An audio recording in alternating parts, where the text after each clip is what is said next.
بسم اللہ الرحمن الرحیم۔ بالکل سچ فرمایا اللہ تبارک و تعالیٰ نے، اور بالکل سچ فرمایا اللہ کے آخری رسول محمد صلی اللہ علیہ وآلہ وسلم نے۔ دیکھیے، جس طرح اللہ کا وعدہ سچا ہے، اسی طرح اللہ کی بات بھی بالکل پکی ہے۔ اللہ تعالیٰ نے یہ قرآن نازل فرمایا، یہ معجزہ ہے، اور معجزہ عقل کو عاجز کر دیتا ہے۔ دیکھیے، اللہ تعالیٰ فرماتا ہے کہ ہم اس قرآن کے ذریعے بہتوں کو ہدایت دیتے ہیں اور بہتوں کو گمراہ کرتے ہیں، اور گمراہ انہی کو کرتے ہیں جو فاسق ہوتے ہیں، نافرمان ہوتے ہیں، ناانجار ہوتے ہیں۔ اور دیکھیے، یہ قرآن کے اندر یہ بات اس انداز سے بھی آئی کہ جب لشکر چل کے آئے نا مسلمانوں کے اوپر حملہ کرنے کے لیے مدینے میں، تو مومنوں نے جب ان لشکروں کو دیکھا تو کہا کہ یہ بالکل وہی بات ہے جو اللہ اور اللہ کے رسول نے کہا تھا۔ اللہ اور اللہ کے رسول کے بات بالکل سچی ہے، کہ یعنی اللہ نے بھی کہا تھا کہ ایمان عقیدے کی یہ جو باتیں ہیں یہ کوئی معمولی نہیں ہے، پوری دنیا تمہارے اوپر چڑھ دوڑے گی۔ اور نبی علیہ السلام نے بھی یہی فرمایا تھا کہ اس راستے میں تمہیں بچوں کو یتیم کرانا پڑے گا، بیویوں کو بیوہ کرانا پڑے گا، اور اسلام کا ساتھ دینا پڑے گا۔ تو جیسا مسلمانوں نے دیکھا، جو مخلص مسلمان تھے، ان لشکروں کو دیکھا نا، تو انہوں نے کہا کہ یہ بالکل اللہ اور اللہ کے رسول نے سچا کہا تھا۔ دوسری طرف منافقوں نے اور جن کے دلوں میں بیماریاں تھیں، انہوں نے وہی لشکر دیکھے اور کہا کہ اللہ اور اللہ کے رسول کے وعدے بالکل جھوٹے تھے۔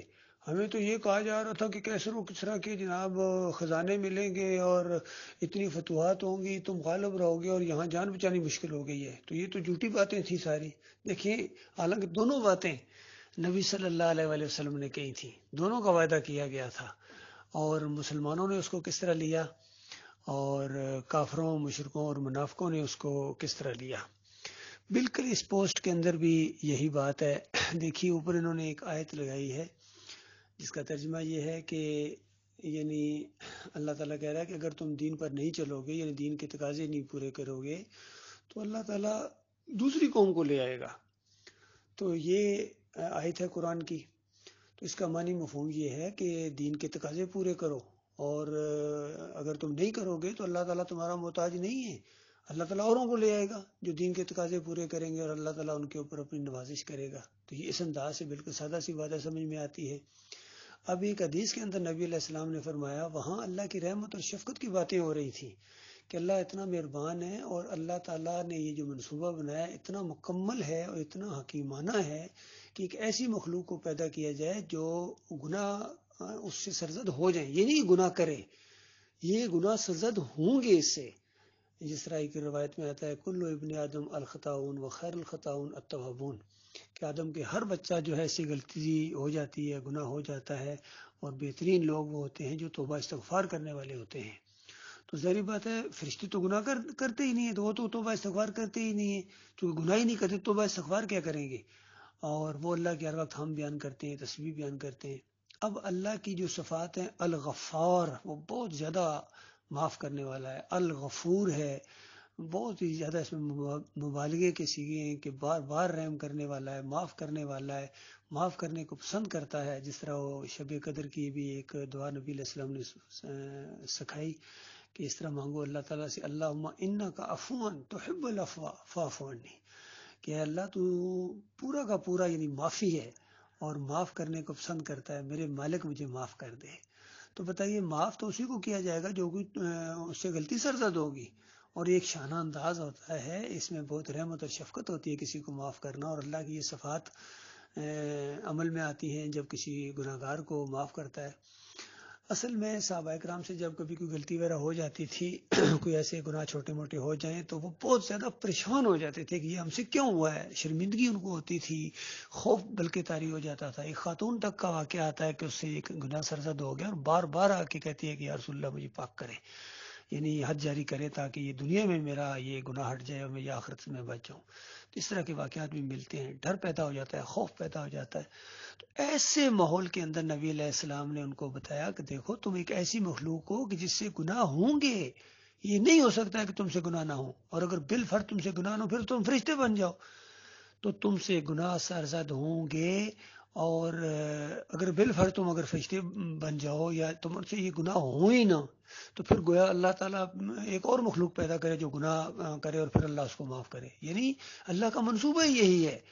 اس سے یہ کوئی یہ اگر مراد لے کہ جان بوجھ کے گناہ کرے اور کہ اللہ کا منصوبہ یہ ہے، تو وہ تو بالکل بیوقوف ہے اور جاہل ہے. یعنی بشریت کے تحت آپ سے گناہ ہوں گے، بشریت کے تحت، جان بوجھ کے نافرمانی اور اکڑ نہیں. کیونکہ اللہ تعالیٰ خود کہتا ہے کہ دیکھو یہ مومن جو ہوتے ہیں یہ اپنے گناہوں کے اوپر اصرار کرنے والے نہیں ہوتے، یعنی گناہ کے اوپر جم جائیں. اور اسی طرح جو مومن ہوتے ہیں، مخلص مومن ہوتے ہیں، وہ توابون ہوتے ہیں، بار بار اللہ کی طرف رجوع کرنے والے ہوتے ہیں. یعنی گناہ ہوتے ہیں تو اللہ کی طرف رجوع کرتے ہیں، اگر گناہ ہوئی نہ تو رجوع کس طرح کریں گے؟ تو اس انداز سے، ادبی انداز سے یہ بات بتائی گی اور پوری طرح معنی مفہوم اس کا سامنے آ جاتا ہے، سمجھ آ جاتی ہے. لیکن ان بے ایمانوں نے، منکرین حدیث نے، ان قادیانیوں نے اس حدیث کو اس قرآن کی آیت کے مقابلے میں لگا کے گویا یہ ثابت کرنا چاہ رہے ہیں کہ یہ دیکھو نبی کیا کہہ رہے ہیں. اللہ کہہ رہا ہے کہ اگر تم دین پر نہیں چلو گے تو اللہ دوسری قوم کو لے آئے گا، اور نبی کہہ رہے ہیں کہ اگر تم گناہ نہیں کرو گے تو اللہ دوسری قوم کو لے آئے گا. یعنی اس انداز سے مقابلہ کیا. تو یہ بہت ہی شیطانی انداز ہے. حالانکہ دونوں باتیں اپنی جگہ بالکل ٹھیک ہیں. قرآن آیت بھی اپنی جگہ جو معنی مفہوم کے لحاظ سے جب ایک جگہ کو اس سے ہٹا کے دوسری جگہ جا کے فٹ کرو گے تو وہ معنی مفہوم بدلی ہو جائے گا. یہی اصل میں کیا ہے ان گمراہ لوگوں نے. اور دیکھیے اسی طریقے سے دھوکہ کھایا ہے جس طرح انہوں نے دھوکہ کھایا منکرین حدیث نے اور قادیانیوں نے، اسی طریقے سے یہ محمد حنیف نے دھوکہ کھایا ہے. اس نے ایک نبی کو دوسرے نبی کے مقابلے میں کھڑا کر دیا، حالانکہ ان دونوں کی بات ایک ہی ہے. جس طرح یہاں قرآن کی بات اور نبی کی بات، حدیث کی بات بالکل ایک ہی ہے. اور اسی طرح انبیاء کی جو باتیں ہیں، یعنی وہ سب کا دین ایک ہے، ان کی باتیں ایمان عقیدے کے لحاظ سے بالکل ایک ہیں. تو جب لی ساجدین کا وہ معاملہ سامنے آیا سورہ یوسف 4 نمبر آیت، تو خواب دیکھا یوسف علیہ السلام نے، اور 6 نمبر آیت کے اندر یعقوب علیہ السلام نے اس کی پوری تشریح کر دی، پوری تفصیل بیان تعویل کر دی اس کی کہ اب میرے بچے یہ ہونے والا ہے، تجھے اللہ منتخب کرے گا، تجھے اللہ تیرے اوپر اپنی نعمتیں تمام کرے گا، اس طرح تیرے اوپر رحمت کرے گا، برکتیں کرے گا جس طرح ابراہیم علیہ السلام اور اسحاق علیہ السلام کے اوپر کی ہیں. اور تعویل الحدیث کا علم دے گا تجھے. تو یہ تعویل کر دی، اس کی تشریح کر دی، تفسیر بیان کر دی یا تعبیر بیان کر دی، جو بھی کہیں. اور پھر کتنے عرصے بعد اللہ تعالیٰ نے اس کو سچ کر دکھایا. حالات واقعات کو گھما پھرا کے اللہ تعالیٰ غیر محسوس طریقوں سے اپنی منصوبوں کو پایا تکمیل تک پہنچاتا ہے. اور جب وہ پایا تکمیل تک پہنچا تو سارا خاندان اللہ کے سامنے وخر لہو سجدہ، 100 نمبر آیت کے اندر اس کے آگے کا جو مضمون ہے. اور یوسف علیہ السلام جو ہے وہ اسی چیز کو بیان کر رہے ہیں کہ جو اللہ تعالیٰ نے خواب دکھایا تھا، میرے مالک نے اس کو سچ کر دکھایا. تو وہ جو الفاظ ہیں 101 نمبر آیت کے اور 6 نمبر آیت کے، یہ بالکل آپس میں ملتے ہیں. لیکن محمد حنیف صاحب سے جب پوچھا گیا تو کہنے لگے کہ نہیں، وہ یعقوب علیہ السلام کی جو تعبیر تھی وہ غلط ثابت ہو گئی، اصل تعبیر وہ ہے جو یوسف علیہ السلام کی. تو آمنے سامنے کھڑا کر دیا، یہ اصل میں مسئلہ ہوا ہے. تو اللہ تعالیٰ درست موقف اور صحیح معنوں میں فہم عطا فرمائے، تاکہ یہ اسی کو کہتے ہیں فہم. دیکھیے انہوں نے، ان کا فہم کیسا ہے، آمنے سامنے کھڑا کر دیا، اور پھر اس کے بعد انہوں نے حدیثوں کا انکار کرنا. یہ کیسے حدیث ہو سکتی ہے جی؟ یہ کیسے حدیث ہو سکتی ہے جو قرآن کا انکار کر رہی ہے؟ بھائی قرآن کا انکار نہیں کر رہی ہے، قرآن کی تشریح کر رہی ہے، لیکن تمہارے دماغ کے اندر خرابی ہے.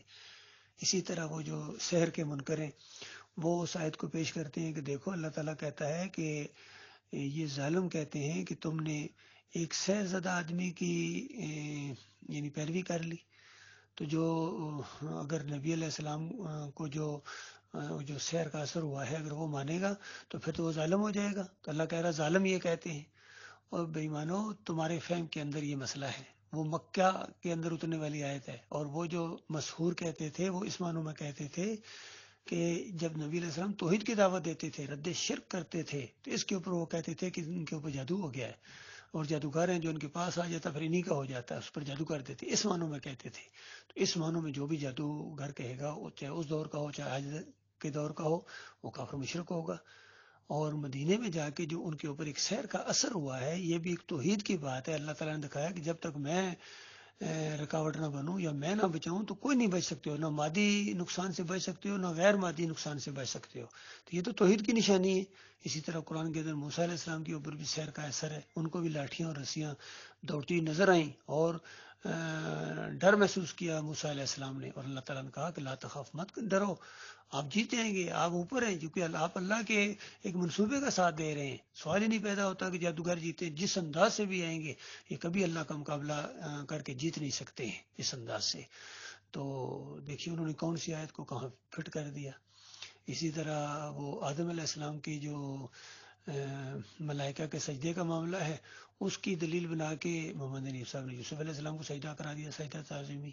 تو واقعات کو جب ایک جگہ سے دوسری جگہ اٹھا کے رکھیں گے تو معنی مفہوم اس کا بدلی ہو جائے گا، اس لیے وہ واقعات ادھر ہی رہنے دیں، وہ وہاں اس کا معنی مفہوم جس طرح وہ دے رہا ہے اس سے سمجھنے کی کوشش کریں، اور دوسرا واقعہ جہاں ہے اس کو وہاں ہی سمجھنے کی کوشش کریں، تو پھر آپ صحیح معنوں میں ہوں گے۔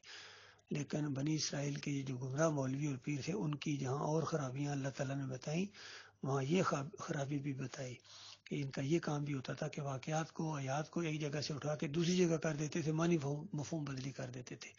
یہی کیا ہے بریلویوں نے، دیوبندیوں نے، اہل حدیثوں نے، اور یہ قادیانیوں نے، شیعوں نے خاص کر، اور یہ محمد حنیف نے، اور یہ جو منکرین حدیث ہیں، سب اسی انداز سے یہ کرتے ہیں، ان کو فہم نہیں ہے قرآن کا۔ اللہ تعالیٰ غور و فکر کرنے کی توفیق عطا فرمائے۔